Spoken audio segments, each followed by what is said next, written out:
ہائے میرا بیمار، ہائے میرا بیمار، تن زخمی غیر لوہے کی زنجیر پڑی ہے، اور دھوپ کڑی ہے، اور دھوپ کڑی ہے، اور دھوپ میں ہو جاتا ہے لو بھی شرر بار، ہائے میرا بیمار، اے ظالم لاغر پہ ترس اتنا۔ أعوذ بالله من الشيطان الرجيم. بسم الله الرحمن الرحيم. إن الله وملائكته يصلون على النبي يا أيها الذين آمنوا صلوا عليه وسلموا تسليما.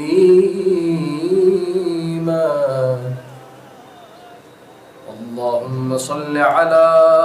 محمد وآل محمد.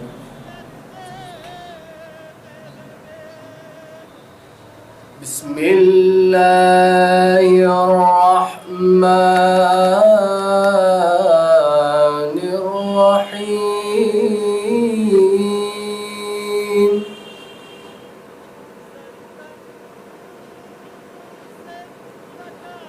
ألف لام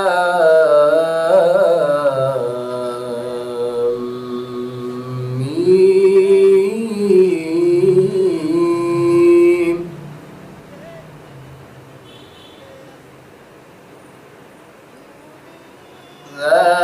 ذلك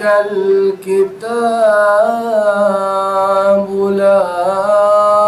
ريب فيه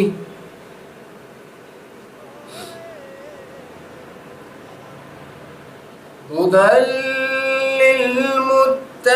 للمتقين الذين يؤمنون بالغيب ويقيمون الصلاة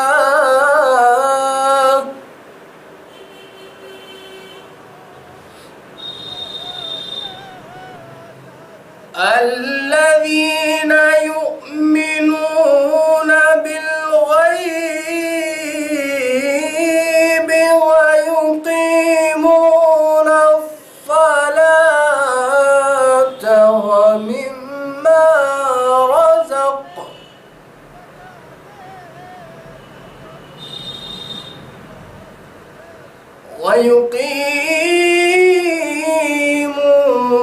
الصلاة ومما رزقناهم ينفقون.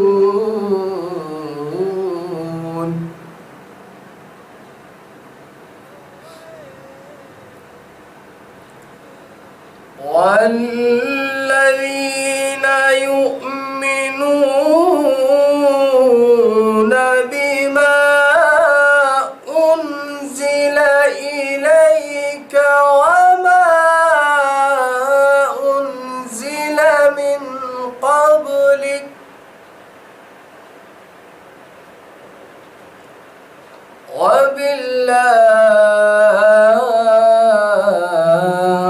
وبالآخرة هم يوقنون.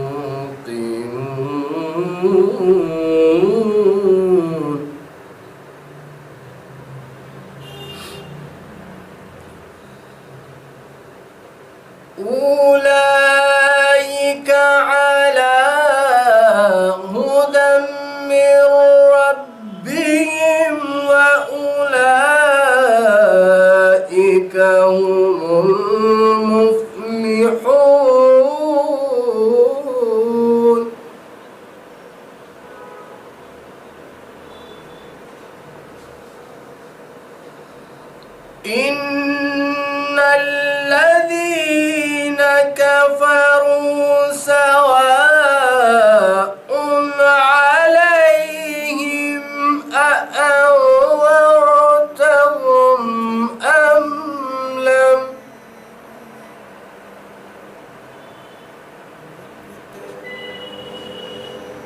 أأنذرتهم أم لم تنذرهم لا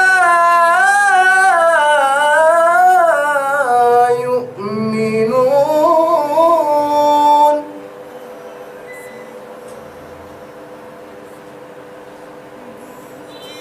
ختم الله على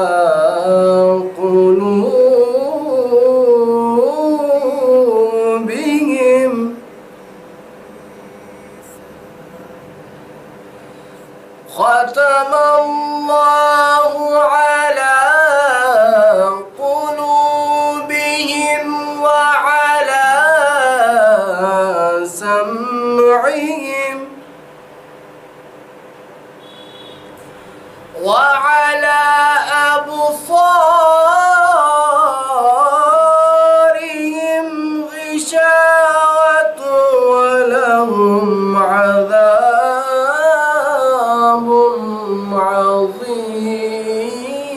عظيم صدق الله العلي العظيم وصدق رسول النبي الكريم اللهم صل على محمد وآل محمد وعجل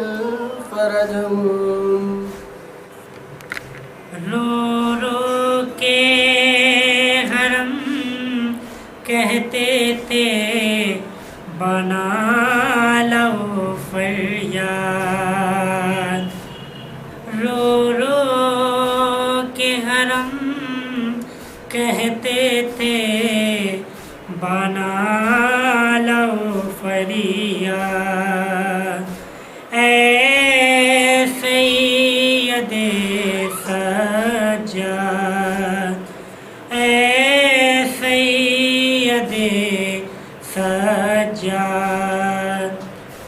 اللہ پڑی کیسی یہ ہم لوگ پہ افداد اے سید سجاد مارا تجھے بے جرم و خطا زہر وغا سے اور ظلم و جفا سے مارا ہے تجھے بے جرم و خطا زہر وغا سے اور ظلم و جفا سے دشمن تھا تیری جان کا والد ناجات اے سید سجاد جو آپ کا قاتل تھا وہ کیسا تھا مسلمان تھا دشمن ایمان ایک خاص داور پہ ظالم نے کی بیداد اے سید سجاد اے سید سجاد یہ گریہ کنا در پترے آج عزادار اے عابد بیمار ہے گریہ کنا تیرے آج عزادار، اے عابد بیمار، تابوت اٹھاتے ہیں تیرا بادل ناشاد، اے سید سجاد، پیدا نہ ہوا ایسا کوئی عابد و زاہد، معبود ہے شاہد، پیدا نہ ہوا ایسا کوئی عابد و زاہد،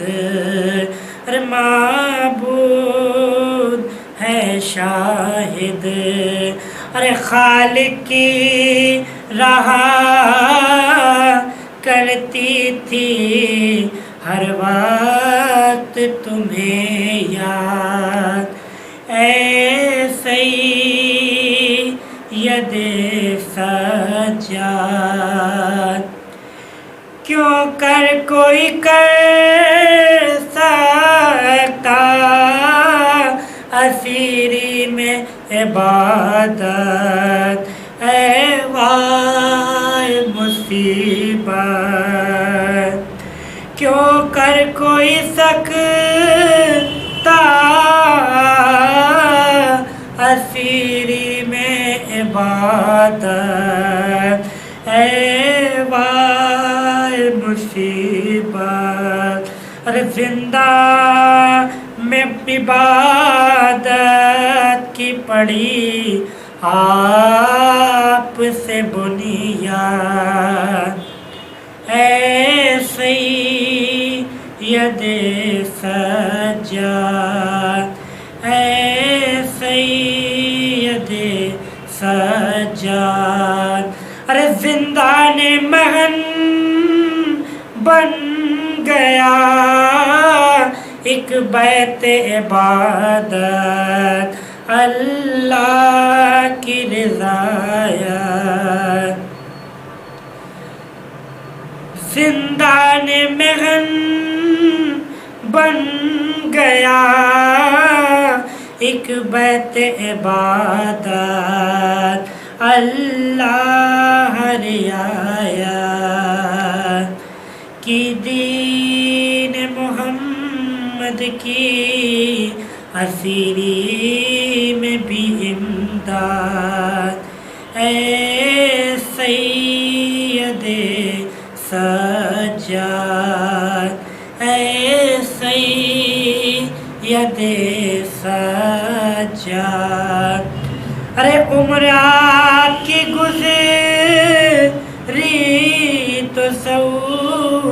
بات تو علم میں، شبیر کے غم میں، شبیر کے غم میں، ارے تا عمر ہوئے رنجو مصائب سے نہ آزاد، اے سید سجاد۔ اعوذ باللہ من الشیطان اللعین الرجیم، بسم اللہ الرحمن الرحیم، الحمد للہ الذی ہدانا لہذا وما كنا لنهتدي لولا ان هدانا الله، لقد جاءت رسل ربنا بالحق، الصلاة والسلام على سيدنا ومولانا مولى الثقلين جد الحسن والحسين ابي القاسم محمد، ثم الصلاة والسلام على أهل بيته الطيبين الطاهرين المعصومين المظلومين الذين أذهب الله عنهم الرجس وطهرهم تطهيرا، ولعنة الله على أعدائهم أجمعين من الآن إلى قيام يوم الدين، أما بعد، فقد قال امام حسین علیہ السلام انی لم اخرج عشرا ولا بطرا ولا مفسدا ولا ظالما بل انما خرجت لطلب الاصلاح فی امت جدی۔ عزیزان گرامی، بزرگان محترم، ماتم داران سرکار سید الشہداء علیہ السلام، میں نے آپ کی خدمت میں جس وصیت نامے کو سرنامہ سخن قرار دیا، اس میں امام حسین علیہ السلام اپنے قیام کا مقصد بیان کر رہے ہیں، اپنے قیام کا ہدف بیان کر رہے ہیں، کیا ارشاد فرما رہے ہیں، کس طریقے سے ارشاد فرما رہے ہیں۔ اس لیے کہ جب کوئی انسان کسی کو خط لکھتا ہے یا کسی کو اپنی بات کہتا ہے تو اس کا انداز کیا ہونا چاہیے، کس طریقے سے گفتگو کرے یا کس طریقے سے انسان اپنی وصیت نامہ لکھے۔ امام حسین علیہ السلام جناب محمد حنفیہ کو یہ وصیت نامہ تحریر فرمایا اور اس کا سرنوشت اس طریقے سے تھا کہ امام حسین علیہ السلام اس میں ارشاد فرما رہے ہیں کہ بے شک میں گواہی دیتا ہوں کہ اللہ کے سوا کوئی خدا نہیں ہے۔ پھر اس کے بعد یہ گواہی دیتے ہیں کہ میں گواہی دیتا ہوں کہ رسول اللہ کے رسول ہیں، محمد رسول اللہ، یعنی وہ اللہ کے رسول ہیں۔ اب اس کے بعد امام حسین علیہ السلام یہ چیز تحریر فرما رہے ہیں، کیا کہہ رہے ہیں کہ انی لم اخرج عشرا ولا بطرا ولا مفسدا ولا ظالما، کہ بے شک میں، انی جو ہے انا حرف مشبہ ہے جو تاکید کے لیے استعمال ہوتا ہے، کہ بے شک میں کیا کر رہا ہوں، بے شک میں خارج نہیں ہو رہا ہوں، نکل نہیں رہا ہوں۔ پھر کیا ہے، انی لم اخرج، میں خارج نہیں ہو رہا ہوں، میں نہیں نکل رہا ہوں۔ تو امام حسین فرمانا کیا چاہ رہے ہیں، کہہ رہے ہیں کہ انی لم اخرج عشرا ولا بطرا ولا مفسدا ولا ظالما، میں نہیں نکل رہا ہوں۔ اپنا امام حسین علیہ السلام اپنے قیام کا مقصد بتانا چاہ رہے ہیں کہ امام حسین علیہ السلام نے کس لیے قیام کیا، کہ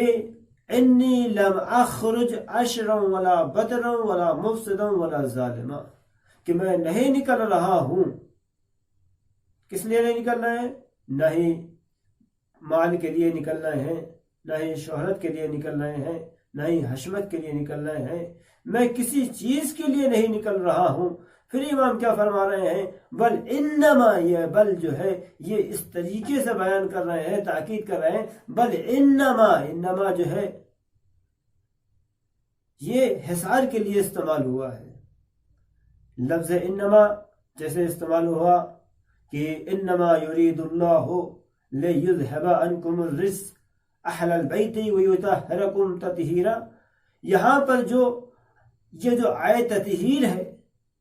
تو یہاں پر اللہ کا ارادہ کیا ہے، کن کو پاک کرنے کا ارادہ ہے، یا کن کے لیے استعمال کہا، کہ ان لوگوں کے لیے کہ یہ صرف جو طہارت مخصوص ہے اہل بیت سے مخصوص ہے، یعنی یہ نما جو ہے حصار ہے۔ اسی طریقے سے دوسری مثال قرآن کے ہی ذیل سے کہ بسم اللہ الرحمن الرحیم، انما ولیکم اللہ ورسولہ والذین آمنوا الذین یقیمون الصلاۃ ویؤتون الزکاۃ وہم راکعون۔ یہ جو انما یہاں پر آیا ہے کہ بے شک اللہ تمہارا ولی ہے، اس کا رسول ولی ہے، اور وہ ولی ہے کہ جو حالت رکوع میں انگوٹھی دیتے ہیں۔ تو اب یہاں پر یہ انما کا جو حصار یہاں پر آیا ہے، چاہے آئے تطہیر ہو، چاہے آئے ولایت ہو، اس میں جو ہے انما کا یہ حصار اس بنا پر یعنی اس بات کی گواہی دے رہا ہے کہ صرف جو ہے اللہ کا رسول ولی ہے، اللہ ولی ہے، اس کا رسول ولی ہے، اور وہ ولی ہے کہ جو حالت رکوع میں انگوٹھی دیتے ہیں۔ پھر اس کے بعد یہ آیت کہا کہ اس میں جو اللہ کا ارادہ یہ ہے کہ صرف وہی جو پاک ہے جو اس چادر کے نیچے ہے، جو اللہ نے ارادہ کیا ہے کہ ان کو پاک و طیب و طاہر رکھے، صرف جو چادر کے اندر ہیں، یہ چادر کے نیچے تشریف لائے ہیں۔ تو یہ انما جو حصار کے لیے امام فرما رہے کہ امام فرما رہے کہ جو انما جو حصار ہے اپنے نکلنے کا مقصد بتا رہے ہیں، انما خرجت لطلب اصلاح فی امت جدی،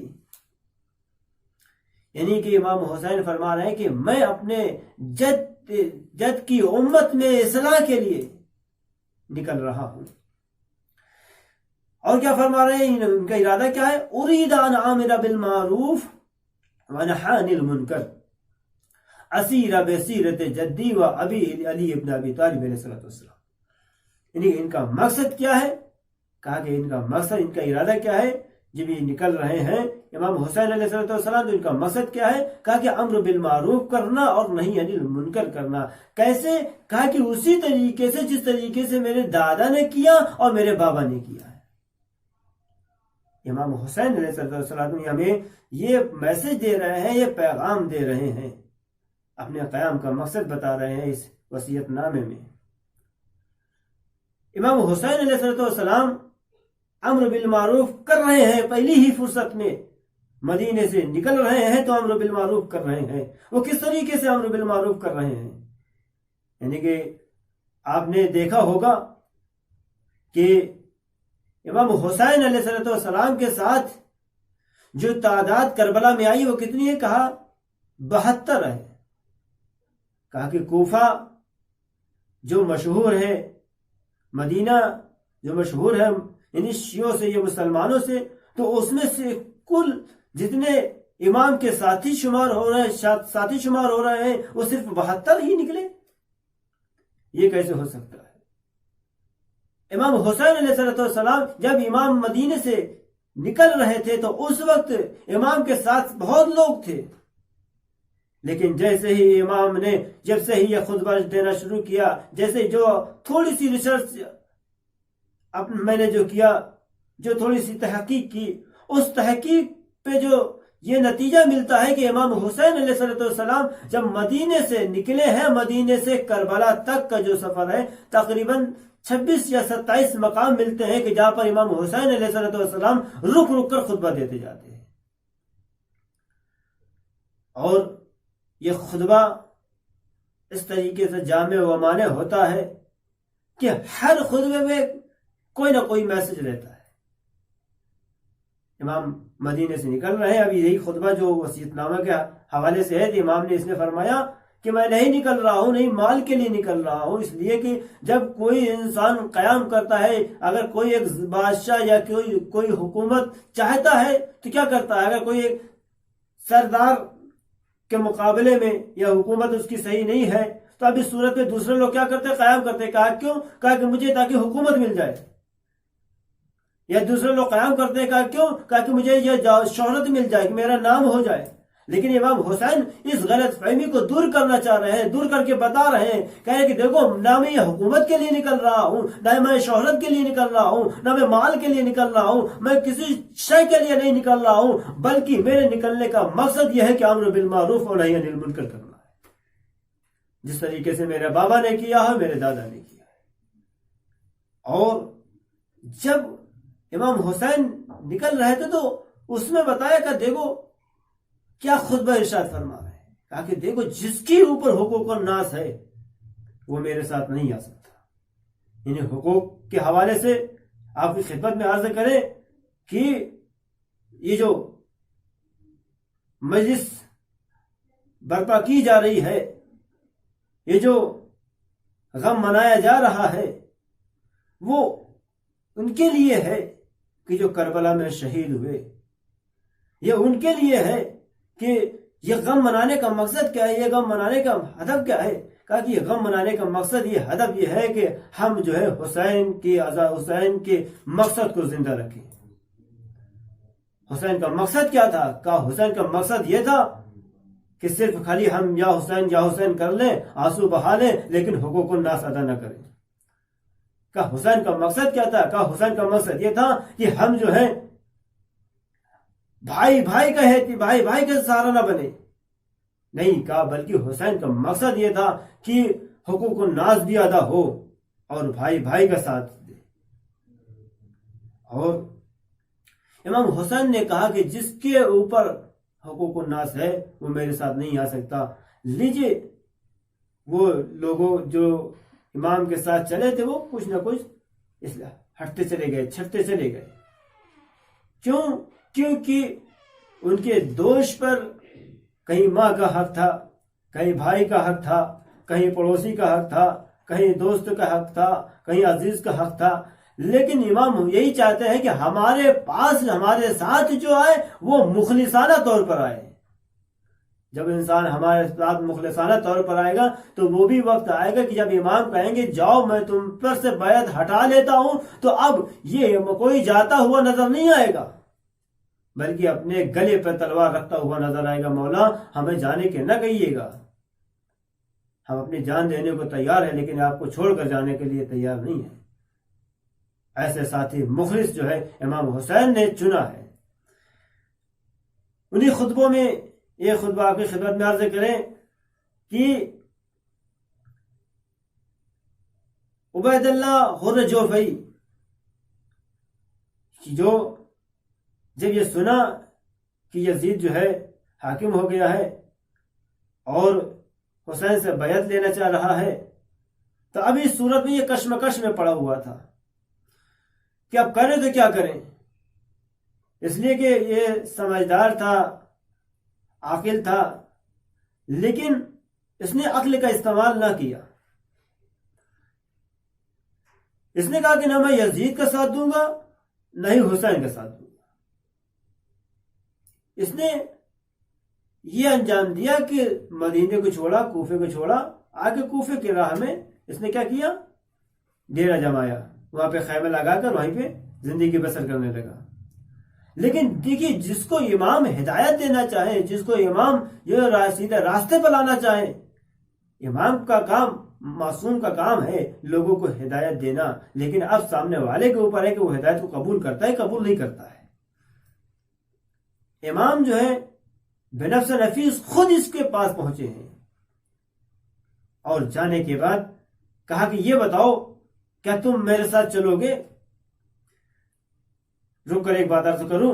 کہ جیسے ہی امام اس کے خیمے میں وارد ہوئے ہیں، چونکہ یہ اپنی قبیلے کا یہ سردار تھا،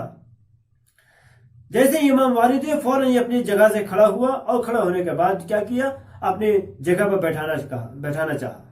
اور بیٹھانے کے بعد کہا مولا یہ کرسی آپ کے لیے ہے، مولا یہ رہوار آپ کے لیے ہے، مولا یہ تلواریں آپ کے لیے ہے، مولا یہ ساری سپاہی آپ کے ساتھ ہیں،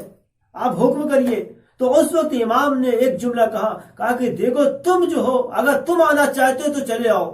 نہ مجھے تمہارے تلوار کی ضرورت ہے، نہ مجھے تمہارے رہوار کی ضرورت ہے، نہ مجھے تمہاری سپاہی کی ضرورت ہے، اس لیے کہ امام حسین علیہ السلام خالص بندہ چاہتے ہیں، مخلص بندہ چاہتے ہیں کہ جو کربلا میں کام آئے۔ لیکن کیا تھا کہ اس نے کیا کیا، یہ رہوار، چونکہ عرب میں سب سے بڑی چیز جو ہوتی ہے وہ رہوار ہے اور تلوار ہے، یعنی کہ جس کو کہا جائے کہ بینک بیلنس، اپنی زبان میں کہا جائے کہ بینک بیلنس جس کا قوی ہوتا ہے، کیسے قوی ہوتا ہے، یہاں بینک بیلنس بھرا ہو تب قوی ہو، لیکن عرب کا دستور یہ ہے کہ وہاں کا جو بینک بیلنس جس کے پاس رہوار اور تلوار یہ دونوں مضبوط ہوں، یہ ہے وہاں کا۔ لیکن اس نے کیا کیا، دینے کے لیے آمادہ ہو گیا تو امام نے فرمایا کہا کہ مجھے اس چیز کی ضرورت نہیں بلکہ مجھے تمہاری ضرورت ہے۔ تو اب عزیزو یہ لمحہ فکریہ ہے ہمارے لیے کہ ہم غور فکر کریں کہ ہم جو دم بھرتے ہیں کہ ہم نے 1.25 کی مجلس کرا دیا، ہم نے 1 لاکھ کے فرش اعضا بچھا دیا، ہم نے فلاں ذاکر کو 1 لاکھ دے دیا، فلاں ممبر کو یعنی صاحبان کو اتنا دے دیا، یعنی کہ ہم نے بہت زیادہ تبرک بانٹ دیا۔ دیکھیے تبرک بانٹنا بہت اچھی بات ہے، ذاکر کو یعنی دینا، ہدیہ دینا بہت اچھی بات ہے، لیکن یہ نہ کہیں کہ مولا میں نے آپ کی راہ میں دیا ہے، بلکہ یہ دیکھے دکھانے کے لیے نہ ہو، بلکہ یہ جو مخلصانہ طور پر ہو۔ آپ اس طریقے سے عمل انجام دیجئے کہ آپ میں ریاکاری نہ شامل ہو، ریاکاری ظاہر نہ ہو۔ جہاں ریاکاری ظاہر ہو گئی تو امام فرمائیں گے دیکھو تم ہمارے نزدیک تم ہمیں اگر چھوٹی سی چیز بھی دو گے تو ہمارا قابل قبول ہے، بس نسبت اس کے کہ تم جو ہے دکھاوا کرو، ریاکاری کرو۔ اس لیے کہ عبید اللہ الرجوفی کہ جو ایک یہ تمہاری ضرورت ہے اور تمہارے ان سپاہیوں کی ضرورت نہیں ہے، یہ امام نے ہدایت دی۔ لیکن کیا کیا جائے کہ جب وہ ہدایت ہی نہ پا سکے، امام حسین جو ہے رک رک کر لوگوں کو ہدایت دے رہے ہیں۔ اور دوسرے منزل بیضا پہ کہ جہاں پر امام حسین علیہ السلام کربلا کے نزدیک ایک جگہ ہے، امام حسین علیہ السلام وہاں پر کیا کر رہے ہیں؟ خطبہ ارشاد فرما رہے ہیں، اپنے لشکر سے مخاطب ہو کر اور حرب کے لشکر سے مخاطب ہو کر یہ ارشاد فرما رہے ہیں، ایھا الناس من رایا سلطانا جائرا مستحلا لحرم اللہ، یعنی کہ اے لوگوں من رایا، جو شخص بھی دیکھے، من موصول ہے، اس میں جو ہے قید و بندش نہیں ہے کہ کون ہو، اس میں مذہب و ملت کی قید نہیں ہے، جو شخص بھی من موصول صاحبان عقل سے مخاطب ہے، جو بھی عقل رکھتا ہو۔ ایسا نہیں ہے کہا گیا کہ شیعہ حضرات جو ہے عقل رکھتے ہیں، اہل سنت حضرات عقل رکھتے ہیں، اہل حنود حضرات عقل رکھتے ہیں، اہل عیسائی حضرات عقل رکھتے ہیں، نہیں، تاکہ جو بھی صاحبان عقل ہو وہ کیا کرے؟ اگر وہ دیکھے، کیا دیکھے؟ من رایا سلطانا جائرا مستحلا لحرم اللہ، یعنی کہ جو شخص دیکھے ایسے بادشاہ کو، ظالم بادشاہ کو کیا کر رہا ہے، یعنی کہ جو اللہ کے حرام کردہ چیز ہے اس کو حلال کر رہا ہو، اور جو اللہ کی حرام کردہ چیز ہے اس کو حلال کر رہا ہو، اور سنت رسول کو توڑ رہا ہو، تو اب ایسے شخص پر ضروری ہے کہ وہ اپنے قول کے ذریعے سے، اپنے فعل کے ذریعے سے اظہار برات کرے۔ اگر ایسا نہیں کرتا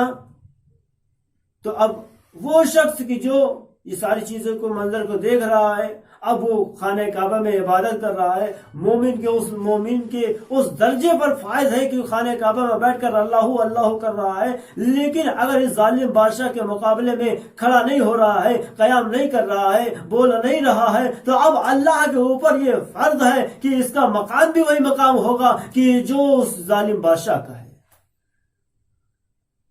امام حسین علیہ السلام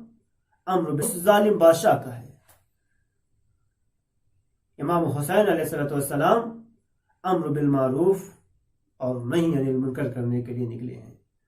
امام حسین نے کس طریقے سے امر بالمعروف کیا اور نہی عن المنکر کیا؟ تک گناہ گار تھا، آج امام کی خدمت میں آیا تو امام نے اس کو گلے سے لگایا اور فرمایا کہ انت حر فی الدنیا والآخرہ، اے حر تم دنیا میں بھی آزاد ہو اور آخرت میں بھی آزاد ہو۔ امام حسین نے امر بالمعروف اور نہی عن المنکر اس طریقے سے کیا،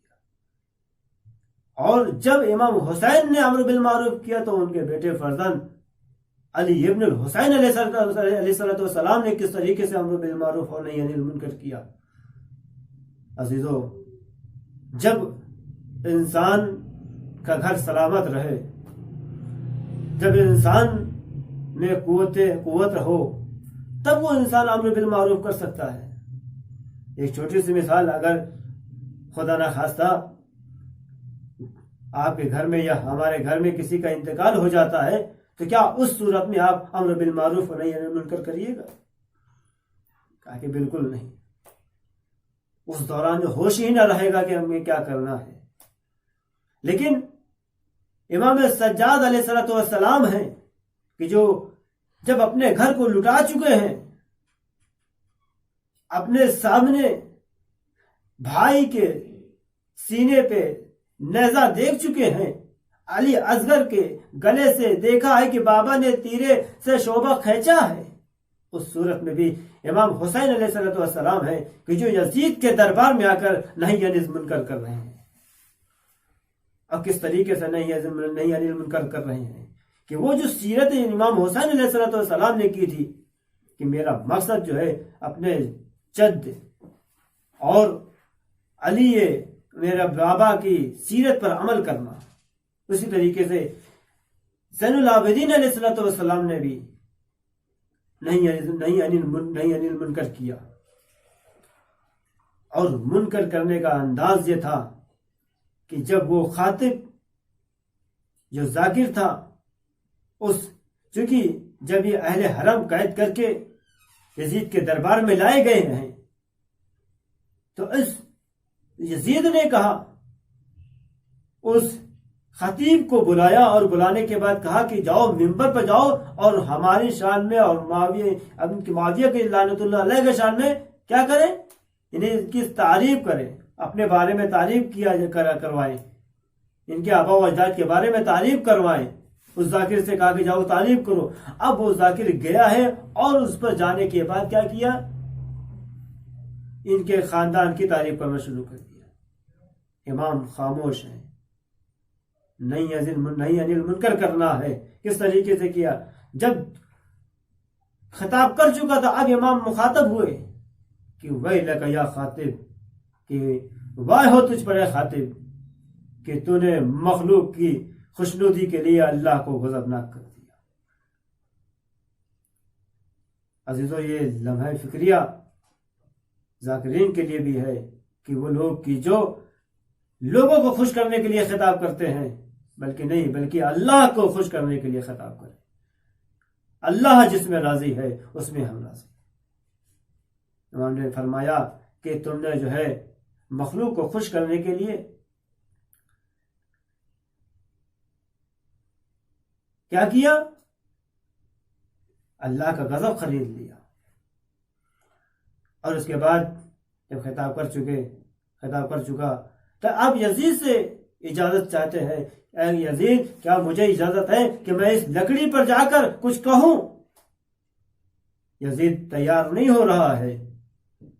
لیکن جب اس کا بیٹا جو معاویہ تھا اور اس کے کچھ باشندے وہاں شام لوگ والوں نے جب یہ دیکھا کہ کہا کہ اے یزید تو اجازت کیوں نہیں دیتا، اجازت دے دے تاکہ یہ بھی اپنی بات کہہ سکے۔ عجب نہیں کہا کہ یہ بیٹا تم نہیں جانتے ہو، کہا کہ یہ ہاشمی خاندان سے تعلق رکھنے والے ہیں، یہ جب اگر جائیں گے تو ہماری جو ہے بے عزتی کریں گے، اس منبر پر جائیں گے تو ہمیں کہیں نہیں چھوڑیں گے۔ یہ اپنی زبان میں میں نے عرض کیا، یزید نے کہا کہ امام اس منزل پر فائز ہیں کہ اگر ہاتھوں میں ہتکڑی ہے، پیروں میں بیڑی ہے، تو پھر بھی اگر یہ خطاب کرنا شروع کر دیں گے تو ہم ذلیل اور رسوا ہو جائیں گے۔ اور لیجیے عزیزو، وہی ہوا کہ کسی طریقے سے لوگوں کے اصرار پر، بیٹے کے اصرار پر یزید نے اجازت دی۔ اب اس کے بعد امام آئے اور آنے کے بعد کہا ہاں اب اس منبر سے امام فرما رہے ہیں اپنی ساری چیزیں۔ کیا فرما رہے ہیں کہ ایھا الناس اعطینا ستا وفضلنا بسبع، اے لوگوں، یہیں سے نہیں بات شروع ہوئی، میں چونکہ وقت ہے نہیں، اس لیے کہ تھوڑی سی بات کو آپ کے خدمت میں عرض کرنا ہے اس حوالے سے کہ امام زین العابدین علیہ السلام نے کیا خطبہ ارشاد فرمایا، اشارتاً آپ کی خدمت میں عرض کرنا ہے۔ حمد و ثنا کرنے کے بعد، نبی کریم کی گواہی دینے کے بعد امام زین العابدین علیہ السلام نے یہ ارشاد فرمایا کہ ایھا الناس اعطینا ستا وفضلنا بسبع، اے لوگوں، مجھے عطا کیا گیا 6 چیزیں، خصلت میں 6 چیزیں عطا کی گئی ہیں، اور مجھے لوگوں پر فضیلت 7 چیزوں پر لوگوں پر فضیلت عطا کی گئی ہے۔ اعطینا علما والحلم والسماحة والفصاحة والشجاعت والمحبت فی قلوب المؤمنین. یہ 6 چیزیں جو ہے ہمیں عطا کیا گیا ہے. اور اس کے بعد وہ 7 چیزیں کہا کہ وہ 7 چیزیں کہ نبی ہم میں سے ہے، صدیق ہم میں سے ہے، جابر تیار ہم میں سے ہے، اسد اللہ جو اللہ کے رسول اللہ کے شیر ہیں وہ ہم میں سے ہے. یہ فرما رہے ہیں پہلے کہ جو جانتا ہے وہ جان لے، جو نہیں جانتا وہ پہچان لے کہ میرا حسب و نسب کیا ہے. یا انا ابن مکہ و مروہ، انا ابن مکہ و منا، انا ابن زمزم و صفا. یعنی کہ امام جو ہے اپنے ایسے ہی، اگر امام ایسے ہی جاتے اور جانے کے بعد بتا دیتے کہ میں علی کا بیٹا ہوں، علی ابن الحسین کا بیٹا ہوں، میں میرے دادا علی علیہ السلام ہیں، تو اب وہ لوگ کی جو علی کے نام سے چڑھتے تھے 70 سال تک، ان کے لیے کیا برا بھلا کہا گیا ممبروں سے. تو اب چونکہ جب علی کے نام سے چڑھتے اگر ڈائریکٹ کہتے تھے تو کوئی بات نہ سنتا، لیکن امام زین العابدین علیہ السلام نے خطابت کر کے طرز خطابت بتا دیا. کہا کہ دیکھو جب خطابت کرنا تو اس طریقے سے خطابت کی جاتی ہے کہ ہمیں جو خطابت کرنا ہے کس طریقے سے. کہا کہ اللہ کی رضایت کے لیے، رسول اللہ کی رضایت کے لیے، نہ کہ مخلوق کی رضایت کے لیے. ابھی زین العابدین علیہ السلام یہ خطاب ہی فرما رہے تھے کہ ادھر یزید پورے یعنی اپنے حسب اور نسب کو بتایا، اور اس کے بعد کہا کہ یہ بتاؤ، یہ خطاب کر رہے تھے. اسی اثنا میں یزید نے اشارہ کیا کہ کیا اذان دیا جائے. اتنا فصاحت و بلاغت کا یہ بیان تھا. یزید نے حکم دیا کہ اذان دی جائے. اذان ہوئی تو اب وہاں پر زین العابدین علیہ السلام خاموش ہوئے، کیونکہ اللہ کا نام تھا. وہاں پہ خاموش ہوئے. جیسے اللہ اکبر. تو امام زین العابدین علیہ السلام نے فرمایا کہ بے شک میرا رویا رویا گواہی دیتا ہے کہ اللہ ہی سب سے بڑا ہے، اس کے سوا کوئی معبود نہیں. اشہد ان لا الہ الا اللہ، جیسے یہاں پر کہا تو بے شک میں گواہی دیتا ہوں کہ اللہ کے سوا کوئی معبود نہیں. پھر اس کے بعد جب یہاں پہنچے اشہد ان محمد رسول اللہ، تو اب جیسے یہاں پہنچنا تھا، اب اسی اسنا میں امام زین العابدین علیہ السلام مخاطب ہوئے یزید کی طرف. اے یزید یہ بتا کہ یہ جد یہ رسول اللہ کی جو گواہی ابھی تو نے دی ہے، یہ تمہارے جد ہیں یا میرے جد ہیں؟ اگر تمہارے جد ہیں تو جھوٹ بولتا ہے، اگر ہمارے جد ہیں تو یہ بتا کہ میرے جد کے نواسے کو کربلا کے میدان میں 3 دن کا بھوکا پیاسا کیوں شہید کر دیا، کس جرم میں قتل کیا. اللہ اکبر. امام زین العابدین علیہ السلام خطابت فرما رہے تھے اور اس منزل پر پہنچے کہ کہا یہ بتاؤ کہ یہ تمہارے جد ہیں یا ہمارے جد ہیں. سارا مجمع کہ چونکہ یہ کہا گیا تھا کہ ایک باغی نے بغاوت کیا ہے، امام زین العابدین علیہ السلام نہیں ہے منکر کر کے بتا دیا. کہا کہ دیکھو اپنے بابا کی اس محنت کو بچایا ہے کہ اس مجمع میں ایک یہودی کھڑا ہوا، اور کھڑا ہونے کے بعد کہا اے یزید یہ بتاؤ کہ یہ کون ہے.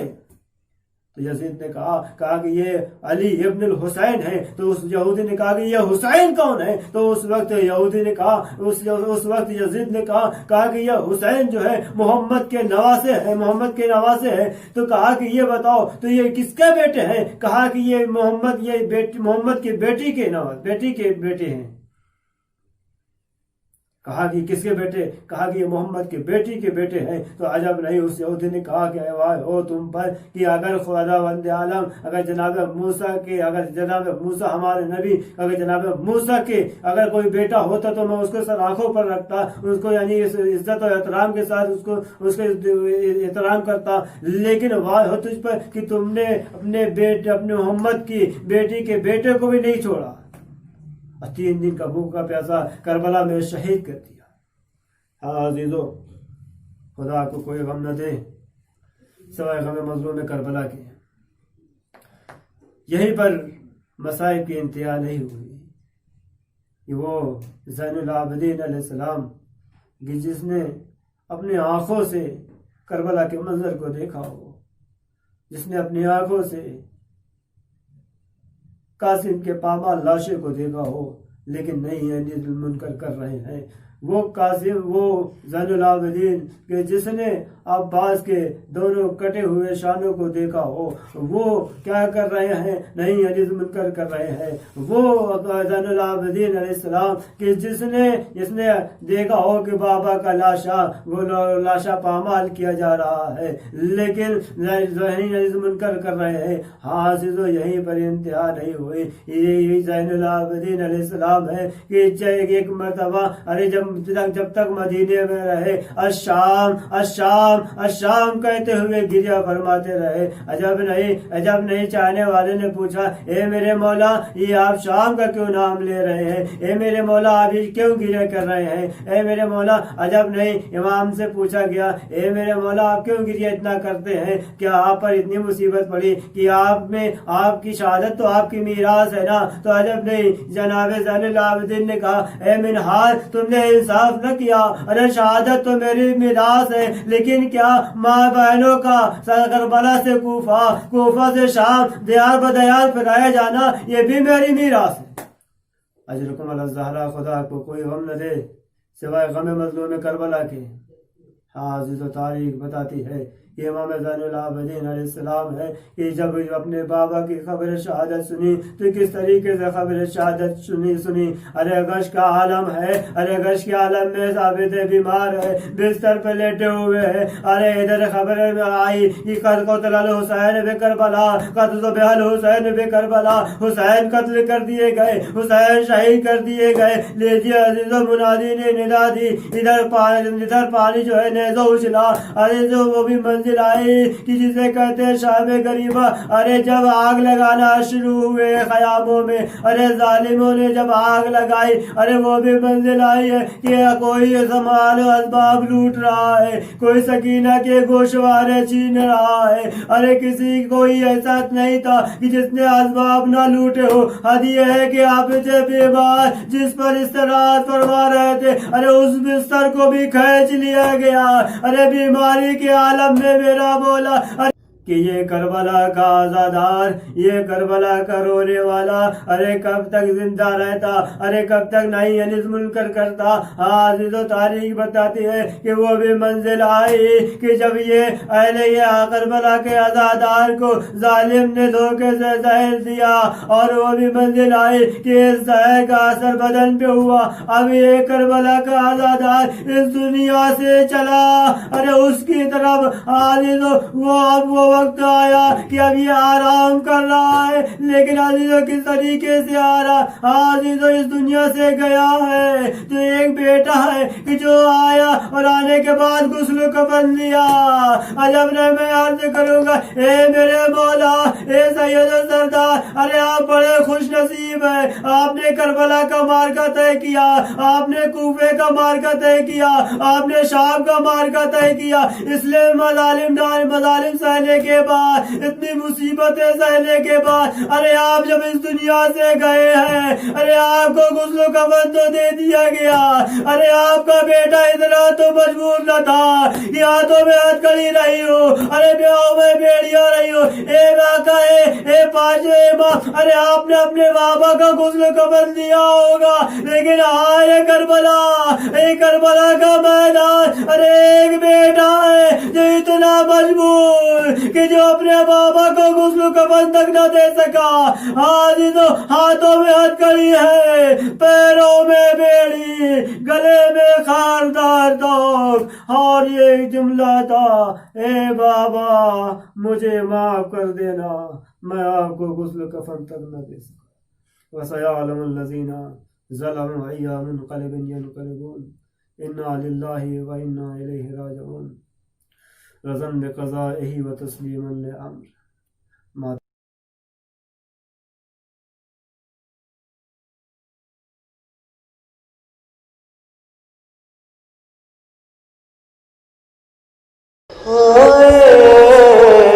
میرا بیمار،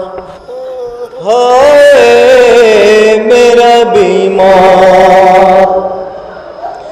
تن زخمی ہے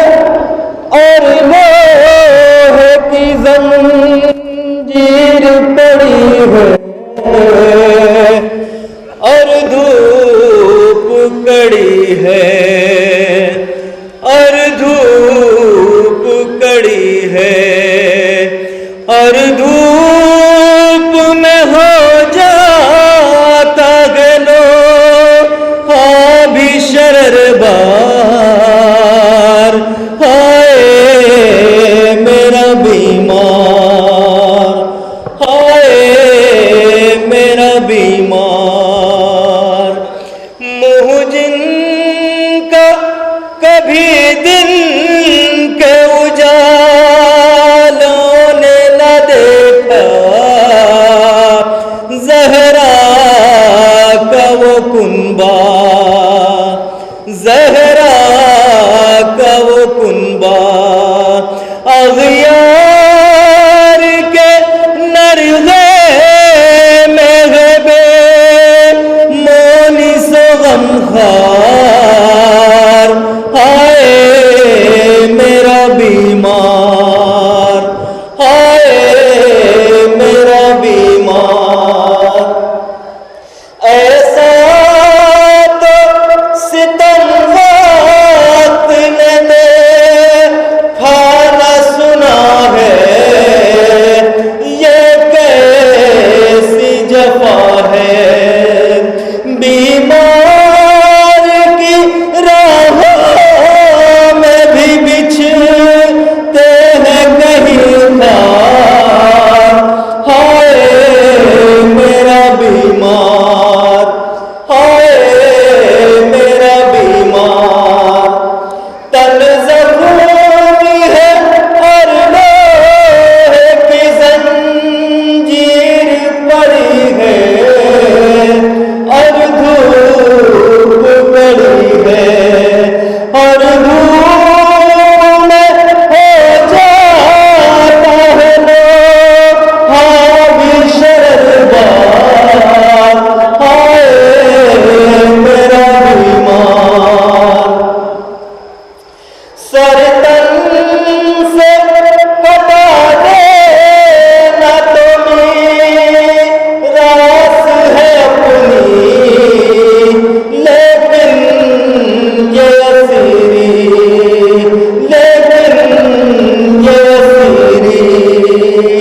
بھولی نہیں ملحان کے پاس عمر یہ دفتار ہائے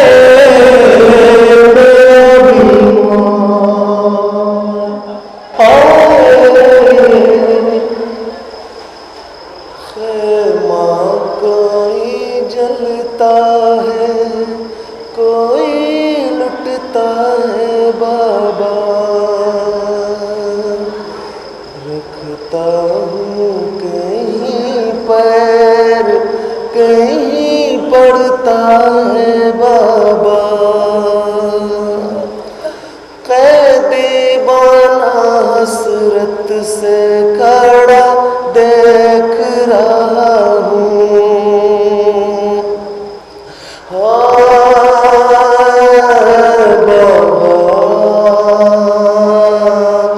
قیدی بانا حسرت سے کھڑا دیکھ رہا ہوں باداب کے کیسے بھرا گھر لٹتا ہے بابا رکھتا ہوں کہیں پیر کہیں پڑتا عزیزوں آپ یہ قطعاً محسوس نہ کریں کہ یہ پیچھے کوئی جنازہ آ رہا ہے یہ جنازہ نہیں ہے یہ سجادہ غریب کا جلا ہوا بستر ہے آگے عباس غازی کا نام مقتل میں پہنچ چکے ہیں یہ مقتل ہے کہ جہاں جنازے لاشیں سر تن سے جدا ہو چکے ہیں جب کسی گھر میں کوئی مرتا تھا تو دنیا کا طریقہ یہ ہوتا تھا کہ جس گھر میں موت ہوتی ہے عزیز اقربا محلے والے چاہنے والے جس گھر میں موت ہوتی ہے اس گھر کے وارثوں کو اکیلے نہیں چھوڑا جاتا ہے اس لیے کہ ان کا دل دکھا ہوا ہوتا ہے خود بیٹھے ہوتے ہیں میں کیسے کہوں آپ سے آج مقتل کا یہ دلسوز منظر جس میں آل محمد کا لکھا ہوا خط، خیمے جل گئے، بستر جل گیا، آل محمد خاک پہ، احساس تو دنیا میں شام غریبہ کا وہ منظر ذرا سوچو تو، ایک بیٹی جو باپ کے سینے پہ سویا کرتی تھی، جو چچا کی آغوش میں رہتی تھی، جسے بھائی پیار کیا کرتے تھے، ابھی ابھی رخسار میں تماچے کھا کے گرم ریت کروٹیں بدل رہی ہے، سسکیاں لے کے کہتی ہے بابا بابا آپ کے بغیر نیند نہیں آتی، نیند آئے گی جب آپ کی دھوپ آؤں گی بابا، بابا میں رات کو مستل میں چلی آؤں گی بابا، ایک بیٹی کی سسکیوں کی آواز ہے بابا آپ کے بغیر آپ کے بعد دماغ کے پس گرد ذکر کر دیا گیا،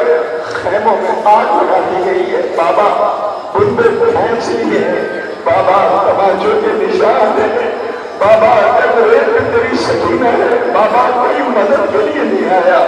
لو اس مقتل میں طواف کرتے ہوئے آج چوتھے امام کی صبح شہادت کے موقع پر امام کے زخموں کا مرہم لیے ہوئے یہ اداکار آواز دے رہے ہیں، اے غریب زہرا، اے سجاد امام، آپ کو اٹھایا گیا، آپ کو ستایا گیا، آپ کو سلام کرنے کے لیے یہ شبہار حاضر ہے، ذرا دیکھو تو اس مقتل میں کوئی گھوڑ سوار تو نظر نہیں آ رہا ہے، علی آ گئے اپنی بیٹی زینب کے قریب، زینب نے اسی مقتل میں سسکیاں، کہیں ہچکیاں، کہیں رونے کی آواز، کہیں لاشوں کے درمیان بہتی ہوئی مائیں، اپنا لٹا ہوا گھر، ہائے یہ مدینے والے پردیش میں یہ کیسی آفت آئی ہے، ہائے پردیش میں یہ کیسی مضمونی ہے، کسی کا گھر ایسا نہ ہوا جیسا بلون کا گھر ادھر گیا ہے، اسی میں کہیں رباط کا اصغر ہے، کہیں بیدا کا اکبر ہے، کہیں عباس غازی عباس بڑے یقین کے ساتھ کربلا لے کے آئے تھے، اور دیکھو تمہاری بھتیجی سسکیاں لے رہی ہے، خدا کسی بھائی کو اتنا غریب نہ کرے، سجاد ہے، شب عاشور سجاد کے خیمے کا منظر کیا تھا، شام غریبہ سجاد کی کیسی بے کسی ہے، اللہ اکبر، زینب اٹھتی ہے،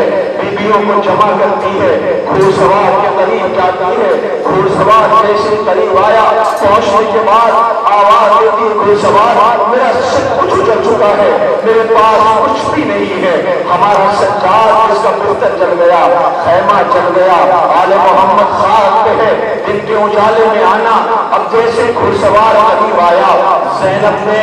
ایک مرتبہ جب گھوڑ سوار کے قریب پہنچی، ایک مرتبہ گھوڑ سوار کے چہرے سے نقاب پلٹ دیا، جیسے نقاب پلٹا، علی کی بیٹی وہاں سے دوڑ آئی، ان بیٹیوں کے درمیان جہاں سسکیوں کی آوازیں تھی، جن کا سب کچھ ہو چکا تھا، آواز دیا بھابی لیلا، تم میں سے کسی کے پاس جلی ہوئی چادر کا کوئی ٹکڑا پڑا ہے؟ آواز کی بیٹی کیا کرے گی؟ بیٹی رو کے کہتی میرا بابا علی آیا ہے، میں بابا کے سامنے کبھی بے رضا نہیں ہوئی، یہ سگواروں یہی وہ مقتل ہے جہاں لاشوں پہ گول و کفن پڑی ہوئی ہے، ہائے وہی مقتل ہے جہاں زینب بچوں کو جمع کر رہی ہے، یہی وہ مقتل ہے جہاں روان رات میں تاریکی اور سناٹے میں اپنے اثر کو ڈھونڈ رہی ہے، اثر کو اٹھایا، اکبر کے قریب لے کر کے آئی، اکبر کے سینے پر، اثر کے سینے پر اکبر کا داہنا ہاتھ رکھ کے کہتی ہے اے اکبر میرا چھوٹا بھائی میرے قریب ہے، اپنے بھائی کا خیال رکھنا، ہائے جھولے میں جھولنے والا اثر جسے دونوں بار نہیں کیا گیا ہے وہ اسی مقتل میں ہے، ہائے وہ قاسم جس کے لاش کے ٹکڑے ہوئے ہیں، جس کے بابا کے جگر کے ٹکڑے گرے تھے، اس پھول جیسے قاسم کا جنازہ اسی مقتل میں ہے، یہ وہی مقتل ہے جہاں آل محمد کو لوٹا گیا ہے، یہی وہ مقتل ہے جہاں آل محمد خار پر رہتی ہے، ہماری جانیں قربان ہو جائیں، سجاد کے مظلومی کے اوپر سسکیوں کی آوازیں ہیں، ہسکیوں کی